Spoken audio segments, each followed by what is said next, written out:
Hello. Hopefully your day is going well, and I would love it because earlier today I think I fixed the earphones. I would love if one of you would unmute and say a thing so I could verify that I can hear y'all.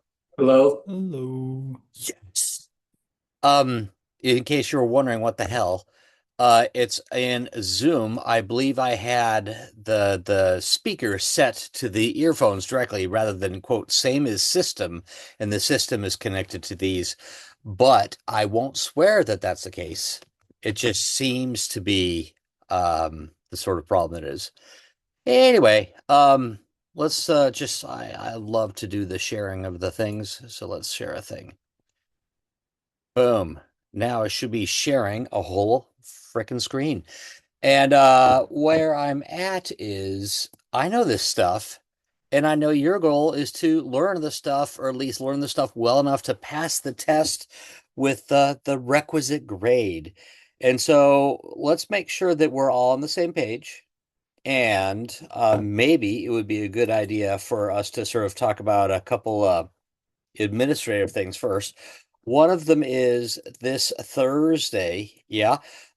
Instead of the normal right after class time, for right after this class time for office hours, it's going to be right before class. So like the same time as today and Monday. And that will probably be the case next week as well, but there's no guarantee on that. And certainly Monday of this coming week, I'm going to sort of expand the afternoon office hours from 3 to 3:50 instead of just 3:25 to 3:50, and then the morning hour as well. The reason is an eye appointment where I have to go talk to the sort of the doctor who operates on eyes. They're not going to do that to me. Gosh, I hope. But the upshot really is I have to go see that guy, and he rescheduled me from a May time slot, which would have been perfect relative to this class, to be a time which is right during those office hours on Monday. So I'm adjusting Monday's office hours. So that's sort of like one thing I wanted to say. Another thing that I wanted to say as I clicked my way into the Wednesday, Thursday portion of the canvas for class, the other thing I wanted to say is I think I'm doing okay with the labs, but they're not for me, and they're for you. And I think that when I assign you at random into lab groups, sometimes that has a challenge. Like, asynchronously, maybe you didn't plan on being free at the exact time when your group mates wanted to be free for the lab. And so recognizing that and recognizing sometimes personalities don't work or whatever, I'm going to send out a survey tomorrow to ask questions like, you want to stick with the same lab group? Or, nah, or definitely not. Is there a certain time that you would be really wanting to work on the labs versus times that you really don't want to? And a few other things that will allow me to do the assigning of y'all into labs for week two. And week two doesn't mean it has to be that way for the rest of the term, but just for week two. One of the questions will be, do you want to stick with your current lab group, yes or no? Or a variant of that is, are there particular people in your lab group that you would want to stick with if at all possible? So I'll try and work with those requests, but across a group of like 45 people, you're never going to get all of those requests met, but I'll do my best. So start to think about those things. How are the labs working for you? And if you're literally working as I intend, like literally meeting up with people via Zoom and chatting together as you go through the problems A, B, C, D, E, you're going to know who you click with, who you don't, who you want to study with when the midterm is coming up, and who maybe isn't a good person for you to study up with. That's the other goal is to get you to know a couple people that you can study with during the prep for the exams. So I'll be having that questionnaire for you tomorrow. It'll be a Google form, and you'll just fill it out, and should be good. So with all that in mind, those are the administrative things that I wanted to be sure to mention before we move forward at all. Do any of you have administrative questions?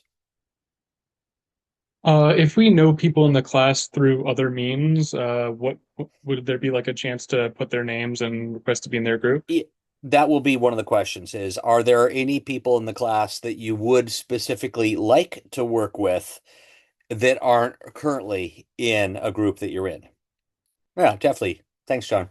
Uh, I thought I tried to imply that, but apparently I neglected to do it or I didn't do it clearly enough. So glad you followed up. Anyone else related to, fussing about lab groups or times or the labs in general or anything administrative at all? Okay, so it's like Wednesday. Normally there would be a homework due tonight on the problems assigned Monday, the problems assigned yesterday as well, Tuesday. But I'm going to have y'all turn that in by tomorrow, delaying things a bit for this first one assignment because not every one of you has GMP on your machine just yet. Most do, couple don't. Number two is there was some other reason. Oh yeah, yeah. The bookstore thing. I looked and I looked into it a little bit more in case you're curious. I typed in the names of the authors. There was only one thing that came up with the names of the authors. I clicked that. It happened to be the Student Solutions Manual, so you could blame me, I guess, if you want to blame someone for that error. It never occurred to me that they would only feed up one option and the one option would be the wrong one. I tried again differently with the ISBN, worked great. I tried also with not the ISBN, but the exact name of the book. That worked great. But if you type into the sort of work with the bookstore to assign a textbook, if you just type the names of the authors, it might not give you what you want. And so I learned a lesson, and I'm sorry to any of you who went through some pain or frustration with all that. But that is the other reason why the homework assignment that would have been due tonight is going to be due instead tomorrow. Like I mentioned last time, though, I did a cut and paste of the problems, and so you should be fine to sort of tackle those problems. But, still, it's a pain. So sorry about that. Okay, any questions related to homework problems that would normally be due tonight, but instead are due tomorrow?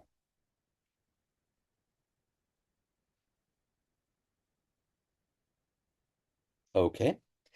How about any questions on anything related to perhaps the normal curve, which was one of the key parts of yesterday, or the exponential distribution, which is the other of the two key parts of yesterday's chat?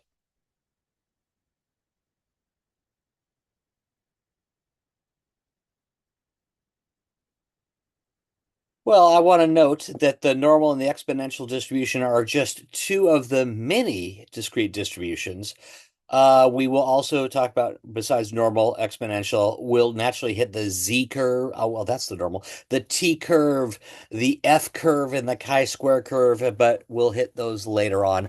Let's just say things that are random and could happen to take any value in a range of plausible values. So like if you're thinking heights of people, you know, there's a range of plausible heights that are out there. The question I like to sometimes ask myself is, if I asked you to measure your height more precisely, could you tell me to the nearest tenth of an inch? Or even more precisely, to the nearest hundredth of an inch? Well, you might need a special tool to do that. To the nearest thousandth of an inch, you probably could. Just like your weight. If you buy the fancier scale, tell your weight to the nearest 1/1000th of a kilogram. No problem. Um, that's really different, however, than a sort of question like, oh, if I was flipping a coin three times, what would be the number of heads? Well, you're going to get zero heads, one head, two heads, or three heads. There are four possible outcomes, and we have to have a way of probabilistically describing those possible outcomes. Quantitative things that have a limited number of possible options, we will sometimes call discrete. We're going to fine tune that later in chapter two. But for now, I'll just say for discrete things, we describe probability a little bit differently. So let's dive in on the discrete probability distribution. So for discrete, again, maybe too wide. So let's adjust the pen. to be. So for a discrete probability distribution, we often will talk about the PMF. Yesterday was a PDF, a probability density function. PMF is the probability mass function. That's just the way we describe probabilities. And a PMF is a function, P of X, that fits three conditions. One of them is, okay, so one of the conditions is P of X is greater than or equal to 0, period. Just it's going to be 0 or more. Number two is that if I add up across all possible X's, if I add up probability mass function, the sum of Px across all X's, that's going to be 1. So like before, a probability density has the total area of 1. A probability mass function has a total sum of 1. And I guess a third characteristic of a probability distribution that's discrete is if I want to talk about the chance that the random variable A is in the X is the range A, lowercase up to B, lowercase. Yeah. All I have to do is add up probability of X being of value A plus the probability that X is a the probability that X is A plus 1 plus all the way up to the probability that X is B. So inclusive of those two endpoints mean you include them in the sum. So unlike a continuous distribution where the chance of any particular value is literally 0. I mean, seriously, across the entire globe, what's the chance that someone is exactly 6 foot tall? I'm thinking there's no one who's exactly 6 foot tall. All of us that are close to 6 foot, and that's not me, but that's some of you, you're a little bit taller or a little bit shorter. And if you measure even to the nearest thousandth of an inch, some of you would claim you're 6 foot tall. And I'm just saying, buy a better ruler.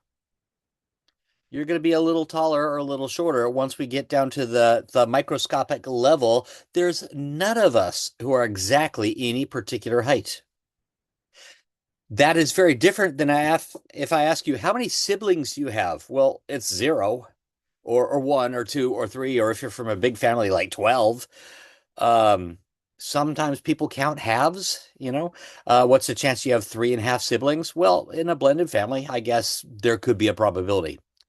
But if we have a set of numbers, a collection of numbers such that this function here is true, these characteristics are true, all the values are at least 0, they sum to 1, and if I want to find the chance that you're in a certain range, all I have to do is say, what's the chance that you are in that range?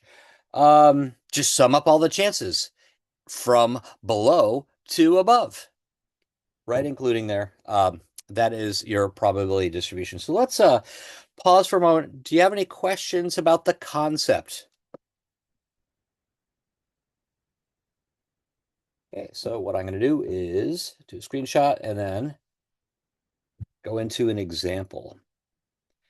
So let's talk about one possible situation where you might find something like this. What if I'm going to flip a coin 1, 2, 3 times and count the number of heads? If X itself is equal to the number of heads in 3 flips of a coin. Now, at this point in time in this term, I'm not asking you to be able to calculate X, the number of heads in 3 flips of a coin, but I'm just saying, let's suppose we want to consider the question.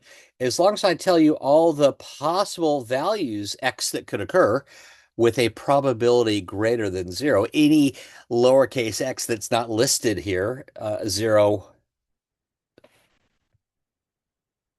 0, 1, 2, and 3 are the possibilities. If it's not listed, it's not possible. What is the chance of that particular lowercase x occurring? Maybe I could write that the chance that the random variable x is equal to lowercase x in value. I'm going to make a bold claim that that's 0.125, 0.375, 0.375, and 0.125. So you're sort of thinking, oh, yeah, that looks like a fair coin. Now, some of you are saying, you know that that's how coins behave. You know how to calculate those chances. Some of you have taken a prior stat class, often in high school, where you could figure all that out. I'm just going to say, I'm giving you that for now, as though it's true, and we'll learn in class later today how to get these numbers. Maybe I will do this example again, but if not, we'll learn from the binomial distribution how these numbers could be achieved, the chances for those number of heads. So I'm going to note here the probability of any x. Well, certainly it's greater than zero because, shoot, those are all at least zero. Number two is if I sum them up, the sum here is 1. 0.125 plus 0.375 is 0.5. And then another 0.125 and 0.375, it's another 0.5. So the sum of all four of those numbers is 1. And I guess if I want to find the probability that the random variable x is at least 1 in value, that if you're going to flip a fair coin 3 times, what's the chance you get at least one head? I would write that's the chance of one head plus the chance of two heads plus the chance that you get 3 heads, and that's 0.375 plus 0.375 plus 0.125, that's 0.875. So I feel pretty comfortable with this. Anyone got a question about that example?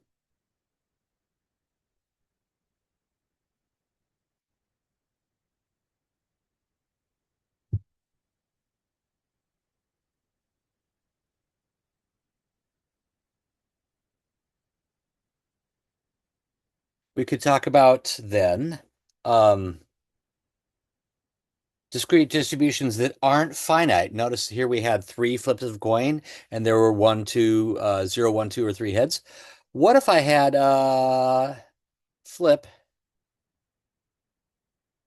until UNTIL FLIP, you get your first heads? Okay, so random variable x could be the number of flips needed until you get your first head. I'm going to make a claim that the probability of lowercase x being the number of flips you need is going to be just 1/2 raised to the power lowercase x, for lowercase x being, that's a lowercase x, 1, 2, 3, all the way up to infinity, and 0 otherwise. OW for otherwise, for other possible lowercase x's, like a -12. You're not going to get your first head on the -12th flip. Okay. So the claim is, well, that probability of x is at least 0 everywhere. So check and check. The sum of the probability of x, that should be 1. And I'm thinking, you might remember your friend here, 1/2 plus 1/4 plus 1/8 plus 1/16. Sort of the thing I remember from geometry in high schools. The instructor said, well, 1/2 here is the area, 1/4, 1/8, 1/16, 1 in 32. And I guess I could keep spiraling around, but you see clearly the total here width is 1, and the total height is also 1. The total area must be 1 1/2, 1/4, an 8th, 16th, 32nd, etc.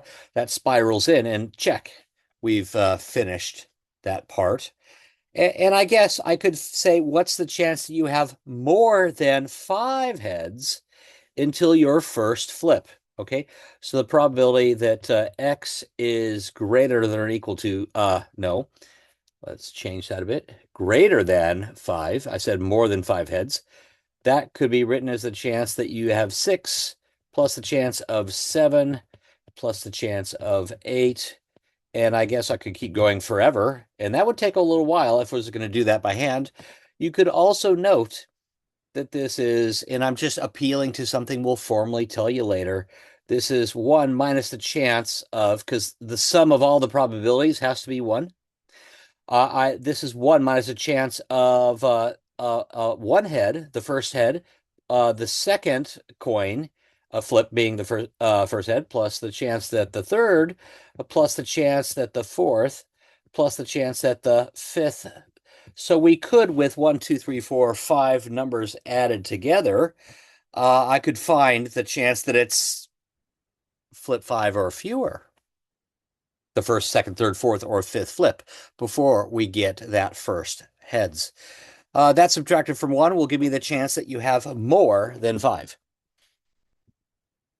Any questions about that, friend? The discrete distribution here. Okay, so what I want to do is to move forward. Actually, hold on. Yeah, I'm going to stick it over here. Move forward into a different sort of set of distributions. Chapter 1, Section 6 is about famous discrete distributions, and we should be talking about 3 today. The 3 are, well, let me write this down. Famous discrete distributions. There's Bernoulli. Yeah, the same guy is the one who came up with the principle. 2 is the binomial distribution, and 3 would be the Poisson distribution. And the Poisson distribution is sort of the bulk of the content for the lab. And so we'll probably get there, and that's all good. But I want to make sure I focus on binomial at greater length because, again, the Poisson is where we focus our time and effort on the lab. So for the Bernoulli distribution, let's switch colors again. Let's go red. For the Bernoulli distribution, the Bernoulli distribution corresponds to a situation where X is a random variable. So X is a Bernoulli,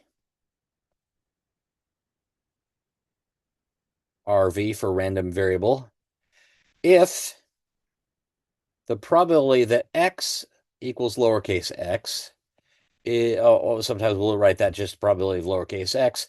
That's just P for lowercase x being 1, 1 minus P for lowercase x being 0, and 0 for otherwise, OW, every other situation.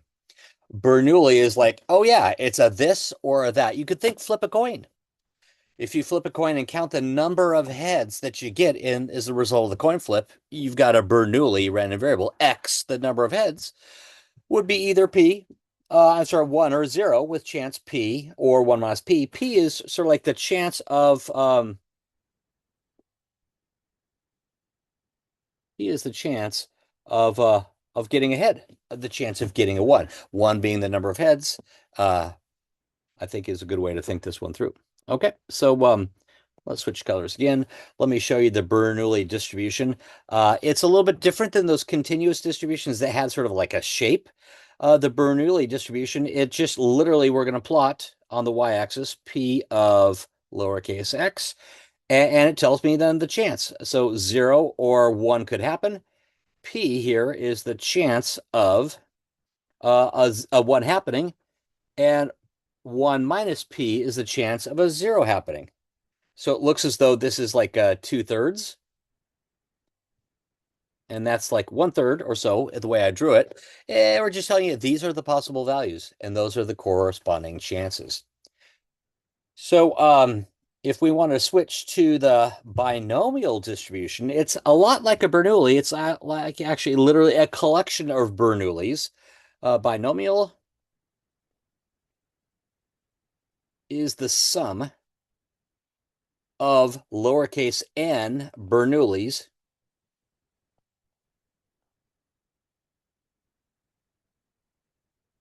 Bernoulli random variables, all with probability the same.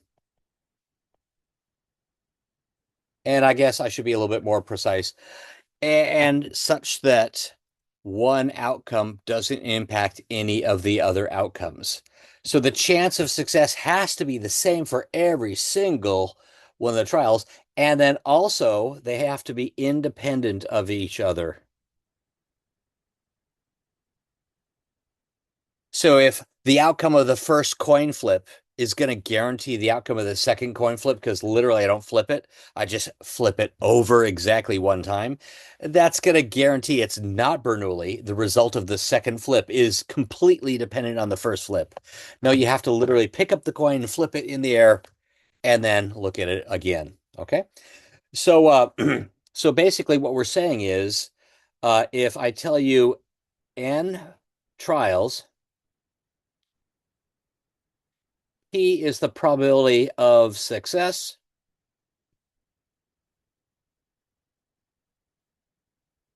on any given trial. And again, independent. And we keep track of X equal to just the number of successes. This is like, well, we're going to do n Bernoulli things, and we're just going to add up the sum of the Bernoulli random variables. So let me sort of tell you the probability distribution. And to do that, I should take a screenshot first, so that way I know what I said. The probability distribution, the probability that the random variable x equals lowercase x, which we will often abbreviate just the chance of lowercase x being that random variable, that's equal to n factorial over x factorial, n minus x in the denominator factorial, okay, times p raised to the chance x and 1 minus p to the chance n minus x. Now, I'm not going to sort of show all three characteristics here, all three requirements for probability, but what I'm going to say is probability of x is clearly at least zero, whatever x I would put in here. Okay. The thing on the right-hand side, it cannot be negative. So we're check. Okay. The claim is, I guess I could prove this in office hours if you really wanted me to, but the claim is if I sum across all the possible x's, so for flipping a coin n times, I could get 0 heads or 1 head or 2 all the way up to n heads. Lowercase x goes 0 up to n. The claim is n factorial over x factorial n minus x factorial times p to the x and 1 minus p to the n minus x.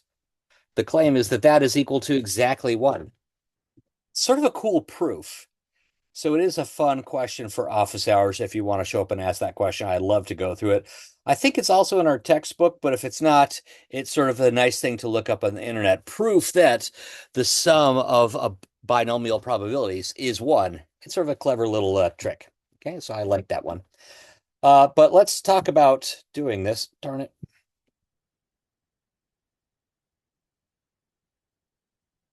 Okay, good. So let's talk about doing an example. And the example I want to go with is what if I flip a coin?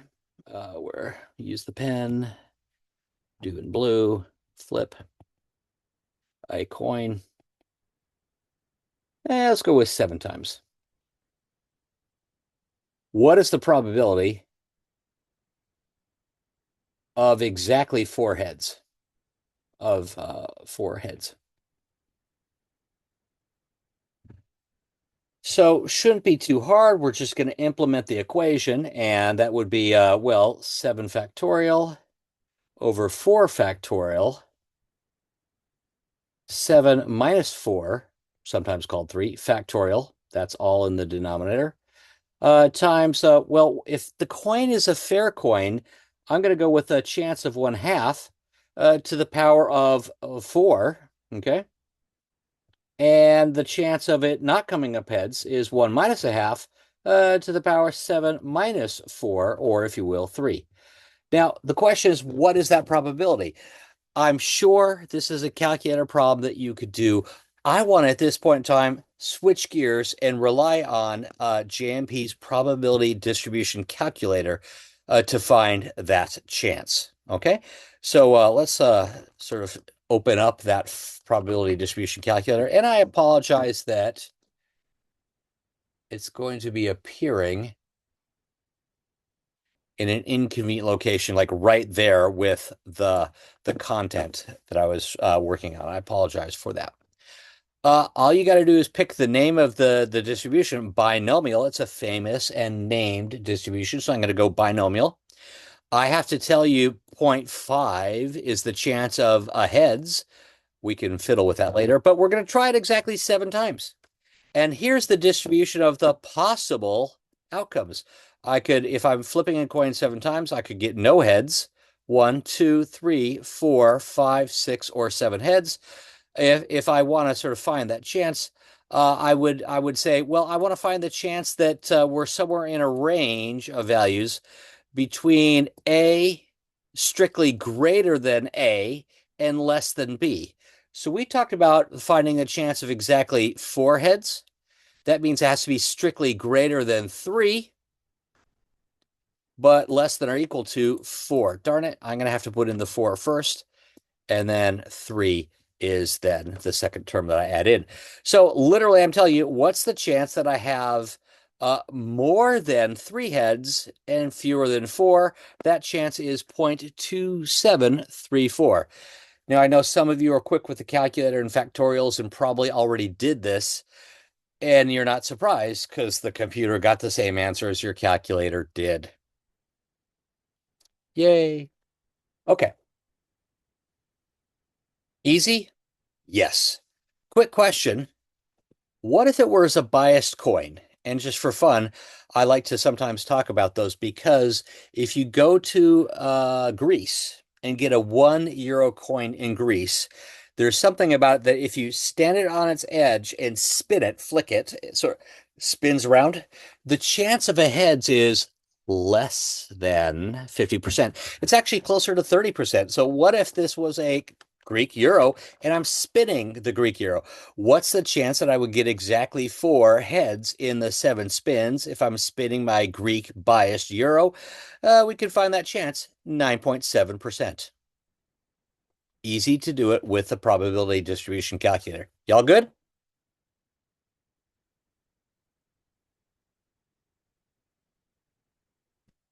So I'm going to switch gears out of this, and I'm going to take a screenshot, and then go to part B of our story. What if n is really big? If n is equal to big, and I guess so big that n times p is at least, I'll say 5. Some books say 10 for this rule. And n times 1 minus p is also at least 5. Again, some books will use 10. If these 3 conditions hold, a lot of trials, and something isn't so rare that it never occurs, we would expect it to occur like at least 5 times in the number of trials, and we'd expect at least 5 failures. Then the claim is that the distribution of x, which is binomial, is approximately normal. And so if you know facts about normals, things like last time, about 2/3 of the time, X would be in the range plus or minus 1 standard deviation of the mean, or X is within 95% of the time, it's within 2 standard deviations of the mean. You could use rules or characteristics of the normal curve to approximately tackle questions about the binomial. So let's talk about flipping my biased Greek euro, not 3 times, okay, but what if I were flipping it 100 times? So I'm flipping a coin 100 times. You're all looking here saying, oh, that's a bell curve. That's a normal curve. And I guess with the tool, I could find the chance of 25 to 40 as the number of heads. Strictly greater than 25, 26 or more, and up to including 40, we can find the chance really quick. But if I was trying to tackle this problem without this fancy tool, I'm going to write it down and I'd say, so if n is 100 and p is equal to 0.3, the probability that the random variable x is in the range 26 up to 40. I said 25 earlier because literally the tool says strictly greater than 25. So the range 26 up to 40 says greater than 25, okay, and less than or equal to 40. The probability that we're in the range 26 up to 40, we should be able to approximately solve with a normal curve. And the claim is the normal approximation to the binomial is that in situations where we have all three conditions holding, the probability that x is in the range A up to B inclusive is approximately equal to, and I'm going to use the terminology our book does. Capital Phi is the normal cumulative distribution function. Uh, B plus 1/2 minus mu over sigma minus cap phi of A minus 1/2 minus mu over sigma. Okay. You saw from the normal curve last time, sometimes you want to compare an endpoint, you know, and to the mean and divide through by the standard deviation. That tells me the number of standard deviations above average that a point is. So b plus 1/2, how many standard deviations above the mean is that location? Or a minus 1/2, how many standard deviations above the mean is that location? So what we have here is sort of a natural question. Maybe I should leave the parentheses there because it reminds me of the endpoints. And these endpoints, the plus 1/2 and the minus 1/2 correspond to, we're going down to A and then a little bit down from there. We're going up to B and up from B a little bit. Let me see if I could try and show you actually, let me just go ahead and leave that hanging, take a screenshot, and then clear it. Let me show you why you have to go the down 1/2 and up 1/2. I'm going to do that by stretching this out. I'm going to make it really wide so we can see it really easily. And I'm even going to stretch it out into the range where we pretty much only see values that matter. If we're thinking 25, strictly larger than 25, that's 26 or less. So at 26, you'd think 26 up to 40. If I sort of say I want to have the normal curve that goes in that range, 26 up to 40, I literally should go down a little bit from the 26 to 25.5. Let's see if I got that here. Okay, I can draw it in. And up a little bit from the 40. So 40 is there, 40.5, and then 26 and 25.5. The range of the integration that we have for our normal curve is going to be a little bit below the bottom value I want to include. And it goes up to a little bit above the top value that I want to include. So let's go ahead and solve this both ways. We know literally my probability, maybe I should write down the question again up at the top, and then we'll sort of, darn it. I guess we got the answers for there, and we will do it then with the normal approximation. So I asked the question, what is the probability that the random variable x is in the range 26 up to 40? Sorry. That x is in the range 26 up to 40. Okay. And we found from the exact calculation that that's 82.44%. 0.8244. 82.44%. Let's go and tackle that with a normal approximation to the binomial.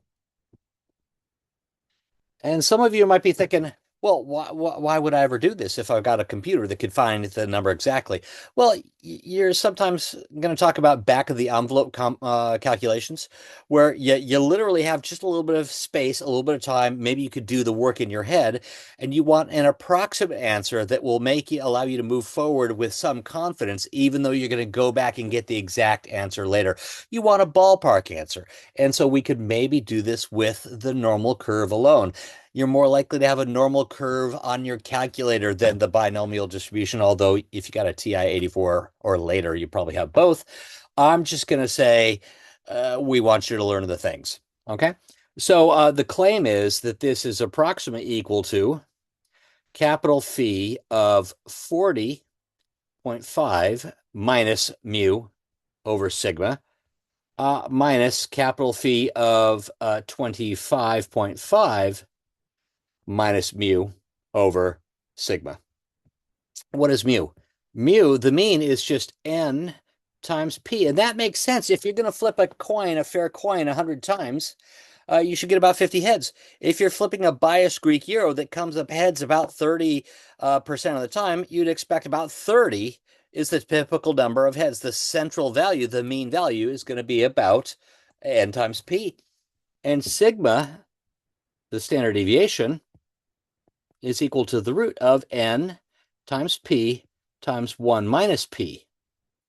In our case here, we've got 100 times 0.3, and that's 30.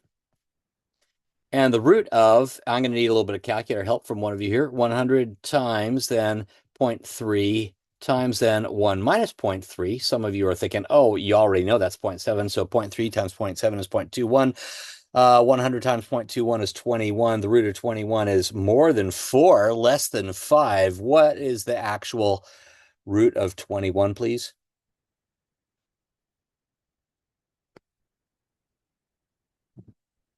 And if I can get it quicker than you guys can.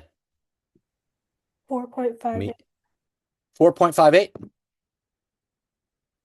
Magna? 4.58? Yeah. Thank you. 4.58. Okay, so all I have to do is to say 40.5 minus 30 over 4.58 and 25.5 minus 30 over 4.58. And I guess I could, with the normal curve tool that we have, you know the mean and the standard deviation, you could plug those in, or you could convert those into z-scores, if you will, capital phi of that value, 40.5 minus 30 over 4.58. Let's go ahead and do it with plugging in the normal mean and standard deviation. So let's go for normal. Boom. The mean is 30 and 4.58. We have as the standard deviation. And I said from 40.5 and 25.5. So again, greater than, well, I've got a normal curve somewhat because it's continuous, the normal curve, somewhere in the range. We'll have to do the upper one first. 40, 40.5, 0.5, and the lower end is 25.5. And I have as my answer 0.8261. So I have here no, I'm sorry. I put that equality in the wrong place. 0.8261. So here we got 0.8261. Really pretty darn close to the actual truth. That's a good approximation. And the approximation gets better the larger n is, and the larger n times p, and the larger n times 1 minus p is. If n times p is the expected number of wins, the expected number of successes, and n times 1 minus p is the expected number of failures. If they're both large and big, then we have something which is going to be quite well approximated by the binomial in this fashion. Okay, I did say that we could convert, and let's sort of highlight this, that 40.5 minus 30 over 4.58. I want to sort of get that conversion done, which means I need one of you to tell me the number inside the capital phi. 40.5 minus 30 over 4.58. I'm going to see if I could beat y'all. 40.5 minus 30 equals divided by 4.58. Okay, so I've got a 2.29. Did y'all get that approximately? This is where if you unmute, I'll know that you actually did the thing.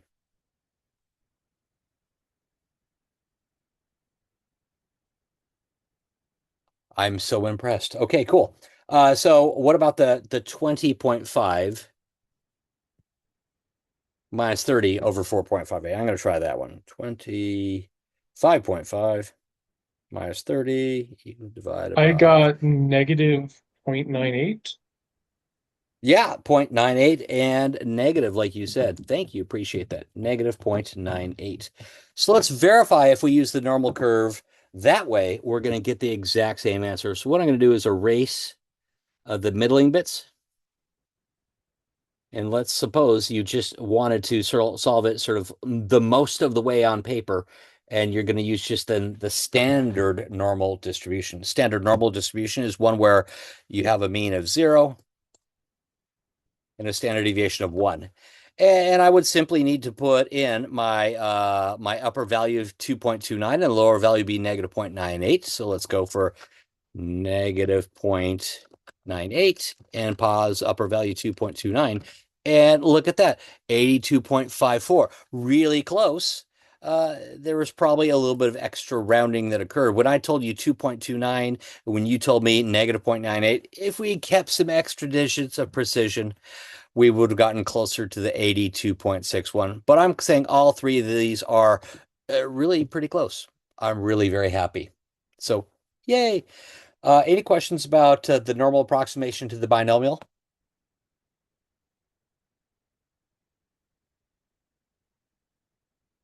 Okay, so what I want to do then is to move forward and say, one last topic is the Poisson distribution. And again, this is the bulk of the lab is the Poisson distribution, so you'll get to know it quite well, but let's introduce it.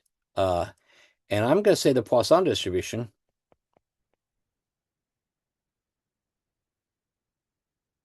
corresponds to, well, let me give you an example of something that would be Poisson. If you were to be modeling the amount of time between calls that come into your call center during the heat of the day. Suppose your name is USAA and you're an insurance company and a bank and all those other things. There's a number in San Antonio, Texas, and you just want to know something about the number of calls you're going to get in a given 5 minute window. And you tell me that the length of time between consecutive calls, between this call and the next one, follows an exponential distribution with average 5 seconds. So you're saying on average 5 seconds between calls. Sometimes it could be like 15 seconds between consecutive calls. Sometimes it'll be tenths of seconds only. So if you tell me that the distribution for the amount of time until the next call hits, if that follows an exponential curve, yeah, and then you keep track of when those calls actually do come in, literally the distribution of the number of calls that come in any 1 minute segment, in any 2 minute segment, in any 10-second segment, that will follow a Poisson distribution. Okay.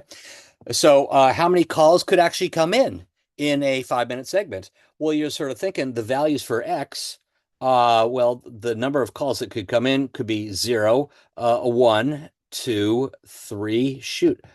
Really, it goes up to an infinite number of calls that could come in. Okay.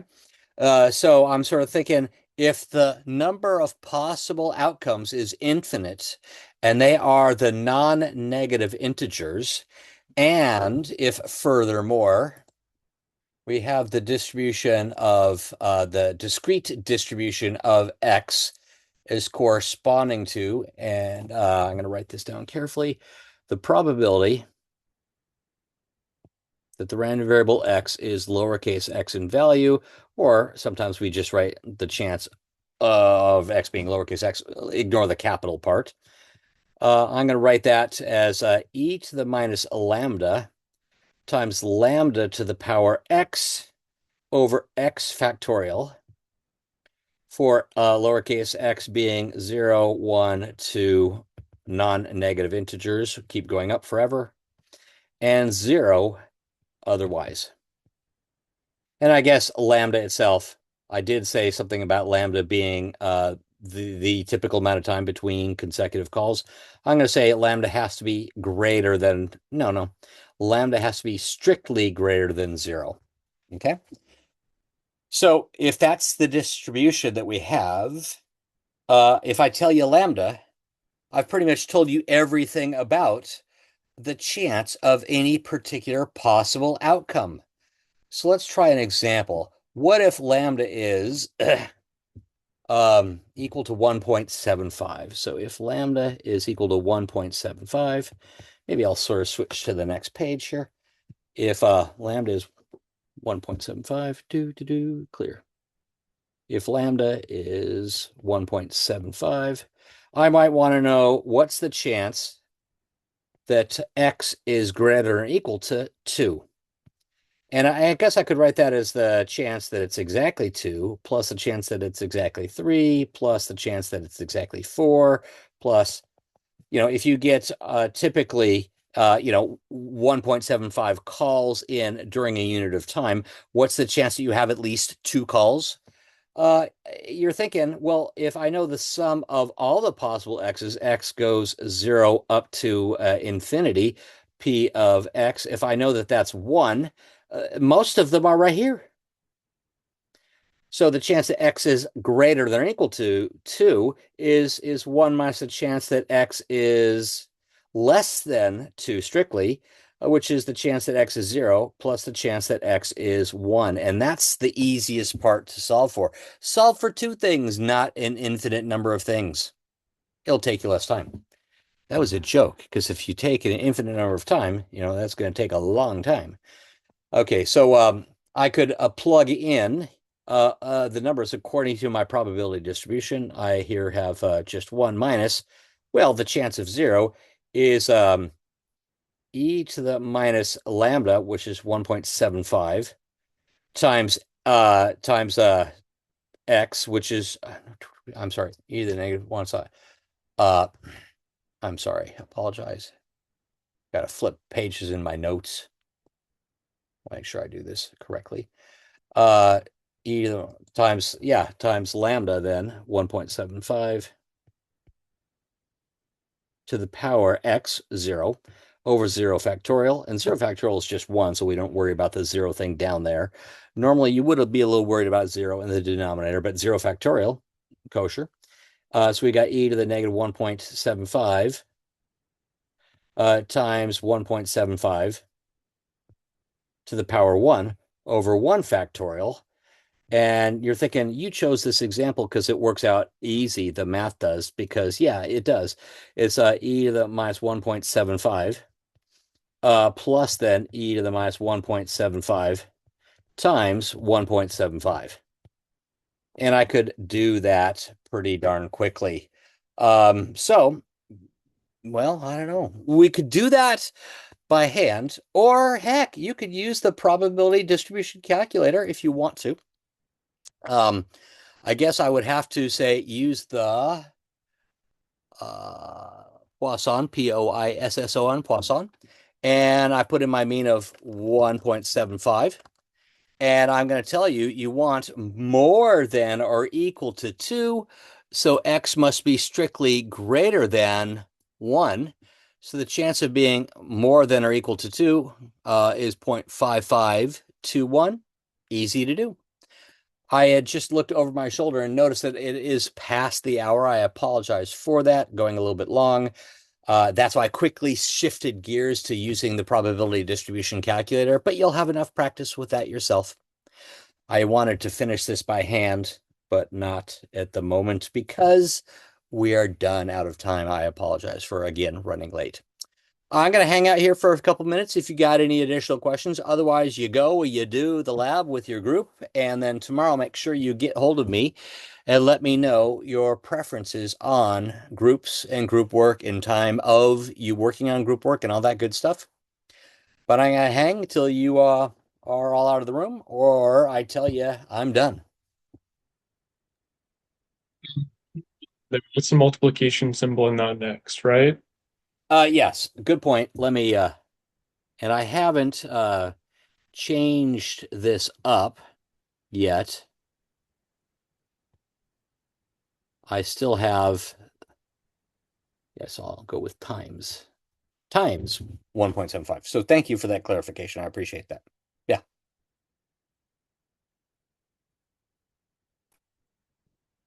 So unless someone tells me that I should keep the share, I'm going to stop it. And unless one of you tells me you need to ask a question, I'm going to end the meeting shortly. So enjoy. We'll see y'all soon. Bye bye.